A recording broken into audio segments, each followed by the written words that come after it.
যাত্রা শুরুর তৃতীয় বছরেই শীর্ষ ভ্যাট দাতাদের তালিকায় নাম এসেছে আর্থিক সেবা প্রতিষ্ঠান নগদের।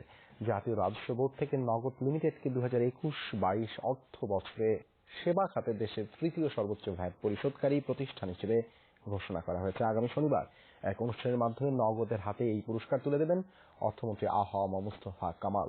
একের পর এক নতুন উদ্ভাবন এবং অভিনব সেবা দিয়ে গ্রাহকদের কাছে দ্রুতই জনপ্রিয় হয়ে উঠেছে নগদ। ফলে নগদের মাধ্যমে দেশে আর্থিক অন্তর্ভুক্তি যেমন বেড়েছে, তেমনি ক্যাশলেস লেনদেনে বাংলাদেশ আরও এক ধাপ এগিয়েছে বলে মনে করেন প্রতিষ্ঠানটির নির্বাহী পরিচালক মোহাম্মদ আমিনুল হক।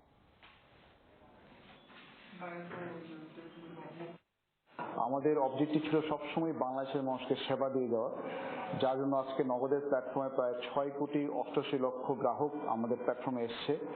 আমাদের প্রায় 3 লক্ষের অধিক এজেন্ট পয়েন্ট আছে সারা বাংলাদেশে। আমরা উত্তরোত্তর ব্যবসা বাড়ানোর জন্য এবং মানুষকে সেবা প্রদান করার জন্য যা যা প্রয়োজনীয় আমরা সবই করছি। Colour texture design